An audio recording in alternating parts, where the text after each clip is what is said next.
नमस्कार विद्यार्थी मित्रों, कैसे हो? अच्छे हो ना?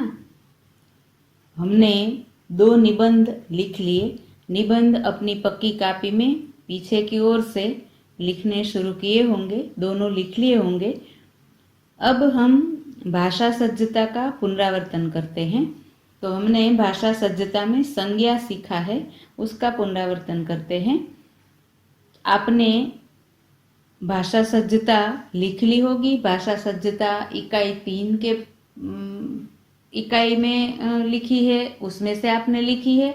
और इकाई 4 की भाषा सज्जता भी 3 इकाई के बाद ही लिखनी है, क्योंकि सभी संज्ञा है तो संज्ञा एक साथ में लिखते हैं तो अच्छी तरह से याद रहने में सरलता होगी, इसलिए साथ में ही लिखा है। अब इसी का पुनरावर्तन करते हैं। तो मैं एक फोटो भी भेज रही हूँ।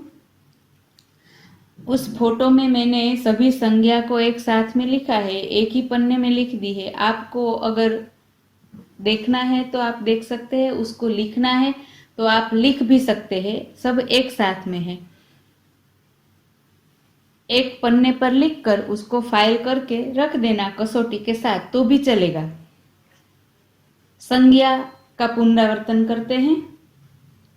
संज्ञा किसे कहते हैं तो हम एकदम आसानी से सरलता से समझना चाहे तो किसी भी प्रकार के नाम को संज्ञा कहते हैं।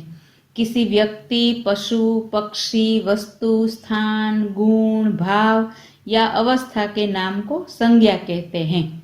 अब संज्ञा के प्रकार समझते हैं। संज्ञा के प्रकार 5 है। प्रकार पहला, व्यक्तिवाचक संज्ञा। व्यक्तिवाचक संज्ञा किसे कहते हैं तो किसी व्यक्ति, प्राणी या स्थान को सूचित करती है, वह व्यक्तिवाचक संज्ञा है। दूसरा प्रकार है जातिवाचक संज्ञा। जातिवाचक संज्ञा किसे कहते हैं तो जो संपूर्ण जाति को सूचित करती है, संपूर्ण जाति का बोध कराती है, उसे जातिवाचक संज्ञा कहते हैं। तीसरा प्रकार है समूहवाचक संज्ञा। तो पूरे समूह का बोध कराती है, पूरे समूह को सूचित करती है। समूहवाचक संज्ञा ऐसी है जो कभी भी एक व्यक्ति या एक पदार्थ के नाम से नहीं जानी जाती। वह संज्ञा ही ऐसी है कि संज्ञा का नाम सुनते ही हमें पता चल जाता है कि यह पूरे समूह के लिए कहा गया है। द्रव्यवाचक संज्ञा। द्रव्यवाचक संज्ञा प्रायः खाने पीने की वस्तुओं, धातुओं और पदार्थों को सूचित करती है। द्रव्यवाचक संज्ञा है, खाने पीने की वस्तुओं, धातु और पदार्थ को सूचित करती है। प्रकार 5, भाववाचक संज्ञा। भाववाचक संज्ञा किसे कहते हैं तो भाववाचक संज्ञा गुण, दोष, भाव, दशा, अवस्था आदि को सूचित करती है, भाववाचक संज्ञा है। अब इन सभी प्रकार की संज्ञाओं का उदाहरण मैंने लिखा है, तो सभी उदाहरण लिखे हैं। बराबर से आप रेखांकित शब्दों पर ध्यान दें। पहला उदाहरण है, रीना विमान चलाती है। रेखांकित शब्द है रीना। तो रीना एक व्यक्ति का नाम है तो व्यक्तिवाचक संज्ञा है। नीम गुणकारी है, नीम का पेड़ है, पेड़ का नाम है नीम, तो नीम एक खास पेड़ है, इसलिए व्यक्तिवाचक संज्ञा है। तीसरा है, उसने बैल बेच दिया। बैल, पूरी बैल की जाति, किसी भी बैल को हम बैल कह सकते हैं, इसलिए बैल जातिवाचक संज्ञा है। चित्रकार ने युक्ति की। चित्रकार, तो कोई भी चित्रकार हो उसे हम चित्रकार कह सकते हैं, पूरी जाति के लिए चित्रकार शब्द है, तो चित्रकार जातिवाचक संज्ञा है। 5, बाजार में भीड़ थी। भीड़ शब्द ही ऐसा है कि भीड़ समूह को ही कहा जाता है, कभी भी एक व्यक्ति को भीड़ नहीं कहा जाता, समूह का बोध कराता है भीड़ शब्द, तो भीड़ समूहवाचक संज्ञा है।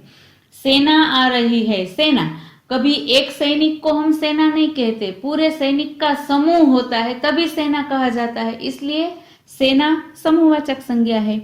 यहाँ शुद्ध घी मिलता है, तो घी द्रव्यवाचक संज्ञा है, प्रायः खाने पीने की चीज है, तो खाने पीने की चीज को द्रव्यवाचक संज्ञा में लिया जाता है। हमें पानी को स्वच्छ रखना चाहिए।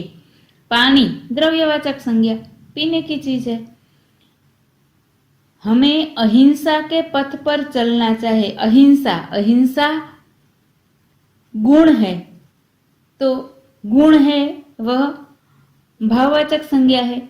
हमारे व्यवहार में विनम्रता होनी चाहिए, विनम्रता गुण है, तो विनम्रता भी भाववाचक संज्ञा है। इस तरह सभी संज्ञाओं के उदाहरण दिए हैं, आप बराबर समझना, याद रखना और इसका पुनरावर्तन करते रहना, तभी आपको बराबर से याद रहेगा, समझ में आएगा। ऐसे और भी कई उदाहरण आपको अपने पाठ्य पुस्तक में ही मिलेंगे। जब आपको कहीं ऐसा लगे कि यह वाक्य है, इसमें संज्ञा कौन सी है, तो आप देखना, सोचना, समझना और उसको याद रखना। बराबर याद रह गया? संज्ञा का पुनरावर्तन बराबर से कर लिया? नमस्कार।